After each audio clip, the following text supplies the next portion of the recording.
வணக்கம். ஒருவர் மேல நாம நம்பிக்கை வைக்கிறது, ஒருத்தர் மேல நாம மதிப்பு வைக்கிறது அப்படிங்கிறது ரொம்ப ரொம்ப உன்னதமான விஷயம். ஏன் வாழ்க்கையே நம்பிக்கையில தான் ஓடுதுன்னும் போது சக மனிதர்கள் மேல நாம வைக்கிற நம்பிக்கையும் கூட அப்படியானதுதான். சைலண்டா சில விஷயங்களை நாம கூர்ந்து கவனிக்க ஆரம்பிக்கும் பொழுது நிறைய பேர் மேல நமக்கு ஒரு நம்பிக்கை இருக்கும், ஒரு மதிப்பு வரும், ஒரு மரியாதை வரும். இசையமைப்பாளர் திரு ஜேம்ஸ் வசந்தன் அவர்கள் மேல எனக்கு அப்படி ஒரு அபரிமிதமான ஒரு அன்பும் மரியாதையும் உண்டு. இதுக்கு காரணம் என்ன அப்படின்னாக்க, அவர் ஒரு கட்டம் போட்ட சட்டம் போட்டிருக்கிறது கூட நமக்கு காரணமா இருக்கலாம் பிடிச்சு போறதுக்கு, இல்லையா? ஆனா அவர் அந்த டிவியினுடைய ஆரம்ப கட்டத்துல தனியார் தொலைக்காட்சி வர தொடங்கிய அந்த காலகட்டத்தில் அவருடைய நிகழ்ச்சிகள் அத்தனையுமே அவ்வளவு ரசிக்கக்கூடிய வகையில் இருந்ததுங்கிறது முதல் பாயிண்ட். ரெண்டாவது பாயிண்ட், இப்ப அந்த மரியாதையை அவரே கெடுத்துக்கிட்டு இருக்கிறாரு அப்படின்னு தான் நான் சொல்லணும். என்ன காரணம் அப்படின்னா, இளையராஜா அவர்களை பற்றியும் கவிஞர் வாலி அவர்களை பற்றியும் அவர் சொல்லிக் கொண்டிருக்கிற வார்த்தை பிரயோகங்கள் எல்லாமே மிக கேவலமான ஒரு கருத்துக்களை அவர் முன்வைக்கிறார். அதுல எனக்கு ஒரு வருத்தம் உண்டு. நான் சொன்னேன் இல்லையா, ஜேம்ஸ் வசந்தன் சாரா அவருடைய நிகழ்ச்சிகள் மூலமா பிடிக்கும்னு. பிற்பாடு ஒரு காலத்துல நான் திருச்சியில பொன்மலையில பிறந்து வளர்ந்தவன். அங்க ரயில் நகர் அப்படின்னு ஒரு ஏரியா இருக்கு. அந்த ரயில் நகர்ல ஜேம்ஸ் வசந்தன் அவர்களுடைய உறவினர் இருக்கிறதாகவோ யாரோ ஏதோ சொல்லி கேள்விப்பட, நம்ம ஊருக்காரர் அவரு அப்படிங்கிற கூடுதல் சந்தோஷமும் அவர் மேல ஏற்பட்டுச்சு. அது நிஜமா பொய்யான்னு கூட எனக்கு சரியா தெரியாது.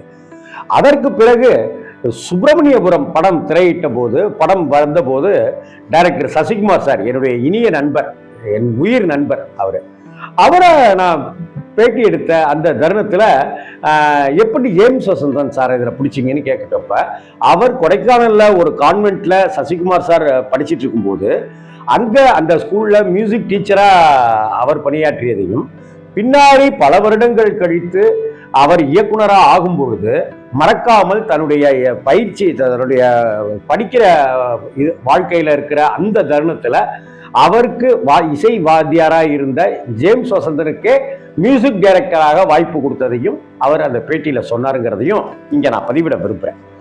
அப்பேற்பட்ட ஒரு சூழ்நிலையில திரும்பவும் அவர் தொடர்ந்து ஈசனுக்கு வாய்ப்பு கொடுத்து, ஈசன் படத்துக்கு வாய்ப்பு கொடுத்தார் சசிகுமார் சார், பசங்க படத்துக்கு வாய்ப்பு கொடுத்தார். ஆனா அதை தாண்டி ஜேம்ஸ் வசந்தன் சார் ஜெயிக்கல. ஏன் ஜெயிக்கல அப்படிங்கிறதுக்கு இப்படியான காரணங்கள்லாம் இருக்குமோ அப்படின்னு தோணுது.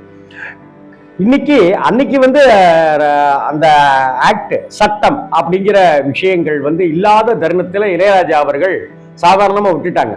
ஆனா இன்னைக்கு அந்த சட்டம் எல்லாமே உண்டு பண்ணப்பட்ட பிறகு ஏஆர் ரகுமான் அவர்களுக்கு காப்பிரைட்ஸ் பிரச்சனை அவர் கேட்கல. ஏன்னா அந்த சட்டங்கள் மாற்றப்பட்டு ஆட்டோமேட்டிக்கா அவருக்கு காப்பிரைட்ஸ் வந்துகிட்டு தான் இருக்கு. இன்னைக்கு புதுசா வந்திருக்கிற அனிருத் உள்பட எல்லாருக்குமே காப்பிரைட்ஸ் ஆக்ட் அப்படிங்கிறது முன்னாடியே வந்துட்டு இருக்கு அவங்களுக்கு ஆட்டோமேட்டிக்கா, இப்ப வந்திருக்கிறதுனால. ஆனா இளையராஜா அவர்கள் இதை பத்தி எதுவுமே தெரியாம இருந்த பிற்பாடு பின்னர் தான் இதெல்லாம் அவருக்கு தெரிய வருது. அதனால அவர் இப்ப காப்பிரைட்ஸ் கேட்கிறாருங்கிறது நமக்கு ஒரு பெரிய என்னப்பா இவ்வளவு சம்பாதிச்சுட்டு அப்படின்னு நம்ம நினைச்சுக்கிறோம்.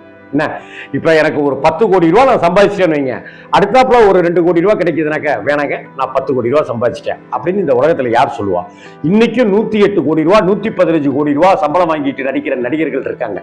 ஒவ்வொரு படத்துக்கும் படம் ஓடுதோ இல்லையோ சம்பளத்தை மட்டும் 15 கோடி 25 கோடின்னு 100க்கு அப்புறம் அப்படியே ஏத்திக்கிட்டே போற அளவுக்கு தான் இன்னைக்கு நடிகர்களே இருக்காங்க, கலைஞர்களே இருக்காங்க, நிறுவனங்களே இருக்கு. நம்ம ரீசார்ஜ் தொடர்ந்து பண்ணிட்டு இருக்கிறோங்கிற காரணத்தினாலேயே, நெட் இல்லாம நெட்டின்றி அமையாத உலகங்கிறதுனாலேயே ரீசார்ஜ் ஆப்ஷன் அதிகரிச்சுக்கிட்டே இருக்கு. ஜிஎஸ்டி போட்டுக்கிட்டே திரியிறாங்க, எல்லாமே பண்ணிட்டு இருக்காங்க. ஸோ பணம் வேணான்னு சொல்லிடுவாரா? சரி, இளையராஜா அப்படி கேட்டாருன்னு ஒரு குற்றச்சாட்டை ஜேம்ஸ் வசந்தன் வைக்கிறாரு. இது எந்த வகையில நியாயம் என்னங்கிறது தெரியல. தவிர ஏப்பா இந்த ராயல்டி காசெல்லாம் வாங்கி நான் எனக்குன்னு ஜோப்ல போட்டுக்கிறது இல்லப்பா அப்படின்னு இளையராஜா சார் அவர்கள் சொல்லல. ஆனா இளையராஜாவை சுற்றி இருப்பவர்களும் அந்த இசைக்கலைஞர்கள் சங்கம் அப்படிங்கிற அந்த சங்கத்தை சேர்ந்தவர்களும் சொல்றது என்னன்னாக்கா, அந்த காப்பிரைட்ஸுக்கு உண்டான காசை எல்லாம் வாங்கி நலிவுற்ற இசைக்கலைஞர்களுக்கு அவர் வழங்கி கொண்டிருக்கிறார் அப்படின்னு சொல்றாங்க இளையராஜாவை பற்றி. அப்ப இதை ஜேம்ஸ் வசந்தனும் ஒரு இசைக்கலைஞர்ங்கிற முறையில, ஒரு இசையமைப்பாளர்ங்கிற முறையில அவர் அதை வாபஸ் வாங்கியிருக்கணும். வாங்கல. சரி, திரும்ப திரும்ப தன்னை அசிங்கப்படுத்திக் கொள்வதையே வழக்கமாக வைத்திருக்கிறார் ஜேம்ஸ் வசந்தன் அப்படின்னு தான் பார்க்க வேண்டியிருக்கு.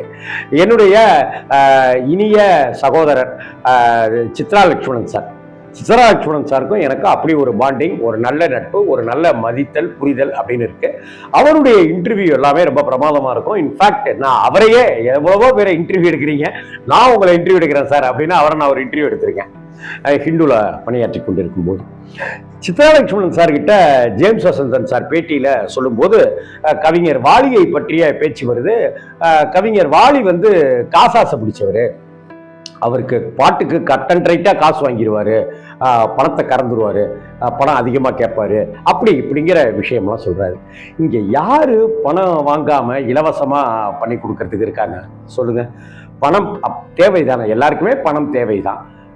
இப்ப வாலி அவர்கள் அப்படி பல விஷயத்துல கரெக்டா இருக்கிறாங்க அப்படின்னாக்க, நாகேஷ் அவர்களே மிகப்பெரிய கலைஞன். இன்னைக்கு வரைக்கும் நாகேஷ்க்கு முன்னாடியும் சரி, நாகேஷ்க்கு அப்புறமும் சரி, நாகேஷ் மாதிரி ஒரு நடிகர் கிடையாது. நாகேஷே சொல்லுவாரு, கடைசி நாள் படத்துக்கு ஒரு சம்பள பாக்கி இருந்துச்சுனாக்கா, எனக்கு தொண்டை சரியில்லைங்க, உடம்பு சரியில்லைங்க, ஜுரமா இருக்கு, மலேரியா ஃபீவரா இருக்கு, அப்படி இப்படின்னு ஏதோ ஒரு காரணத்தை சொல்லி டப்பிங் பேசுவதை தவிர்த்து விட்டு அந்த சம்பளம் வர வரைக்கும் காத்திருந்த விஷயத்திலே நாகேஷ் அவர்களே நகைச்சுவையா பல பேட்டிகள்ல சொல்லியிருக்காரு. நாகேஷ்னு இல்லைங்க, ஒரு உதாரணம் தான் அது. எத்தனையோ பேர் இன்னைக்கு நடிகர் மக்கள் கலைஞர்னு கொண்டாடப்படுகிற ஜெய்சங்கர் சார் வீட்டு பீரோ முழுக்க பவுன்ஸ் ஆன செக்குகள் அவ்வளவு இருக்குமா. அப்படின்னாக்கா அவருக்கு எவ்வளவு வலிச்சிருக்கும். அதெல்லாம் அவர் பெருந்தன்மையா எடுத்துக்கிட்டார் ஜெய்சங்கர். வாலி அவர்கள் அப்படி பவுன்ஸ் ஆகிற நிலைமையில இங்க சென்னைக்கு ஸ்ரீரங்கத்திலிருந்து புறப்பட்டு சென்னைக்கு வந்து வாய்ப்புகளே சரியா வரலையாடான்னு சொல்லிட்டு திரும்ப ஊருக்கே போயிடலாம்னு நினைக்கும் போது கவியரசு கண்ணதாசனுடைய பாட்டை கேட்டுதான்டா நான் சாகாம இருந்தேன், நான் திரும்ப ஊருக்கு போகணுங்கிறதுல இருந்து நான் மாறி நான் வந்து சென்னையிலே இருந்தேன் அப்படின்னு சொல்லியிருக்காரு. அப்பேற்பட்ட கண்ணதாசனை புகழ்ந்து கொண்டிருக்கிற வாலி அவர்களை போய் நீங்க புகழ வேண்டாம் ஜேம்ஸ் வசந்தன், ஆனா அவர் காசு கேட்பாரு. உங்கள்கிட்டயா காசு கேட்கிறாரு? தயாரிப்பாளர்கிட்ட காசு கேட்கிறாரு. அவருக்கு ஒரு பாட்டுக்கு வேல்யூ இருக்குல்ல. தமிழகத்துல எத்தனையோ கவிஞர்கள் பாடலாசிரியர்கள் இருந்தாலும் கூட அம்மா என்று அழைக்காத பாட்டை தானே ஒரு ஐயப்பன் கோவில்லையே ஒரு சினிமா பாட்டை வச்சிருக்கிற சரித்திரம் வந்து இங்கதானே நடந்திருக்கு. அதெல்லாம் யோசிச்சு பார்க்க வேண்டாமா? இப்படி வாய் புளிச்சுதோ மாங்காய் புளிச்சுதோ அப்படின்னு ஜேம்ஸ் வசந்தன் ஏன் பேசணும்? அவருக்கு என்ன மனப்பிறழ்வு பிரச்சனையில இருக்கிறாரா? பக்கத்து வீட்டுக்காரங்க கூட பிரச்சனை, இளையராஜா மேல ஒரு கோபம், வாலி மேல வன்மம். எதுக்கு இப்படி ஒரு வன்மத்தோட இருக்கிறீங்க? கொஞ்சம் மெடிடேஷன் மாதிரியான விஷயங்கள்ல மன அமைதி பெறுவதற்கு ஜேம்ஸ் வசந்தன் அவர்கள் முயற்சி செய்யணும் அப்படிங்கிறது தான் இங்க. வாலி அவர்கள் ஏதாவது உயரத்துல இருக்கிற இளையராஜாவையும் கண்ணாபின்னான்னு பேசுறாரு, மறைந்து நம்மோடு மனசுக்குள்ளார வாழ்ந்துட்டு இருக்கிற வாலி அவர்களையும் இப்படி பேசுறாரு. எந்த விதத்துல நியாயம் இது ஜேம்ஸ் வசந்தன் சார்? உங்க மேல எனக்கு பெரிய அன்பு இருக்கு, உங்க மேல உங்க இசை மேல எனக்கு அதீத காதல் இருக்கு. இன்னும் சொல்ல போனா சசிகுமார் சாரை எனக்கு ரொம்ப ரொம்ப பிடித்த நண்பர். அவர் அறிமுகப்படுத்தி நீங்க இசையமைப்பாளராக வந்தது எனக்கு கூடுதல் சந்தோஷம். பேரை தயவு செய்து கெடுத்துக்கிறது ரொம்ப ரொம்ப ஈஸி. ஒரு நல்லவன்னு பேர் எடுக்கிறது தான் ரொம்ப கஷ்டம். கெட்டவன்னு பேர் எடுக்கிறதுக்கு ஒரு நொடி போதும் அப்படின்னு எங்கள் அம்மா எனக்கு சொல்லி கொடுத்துருக்காங்க. அதனால இப்படி பேர் எடுக்காதீங்க, இது வந்து நல்லதல்ல.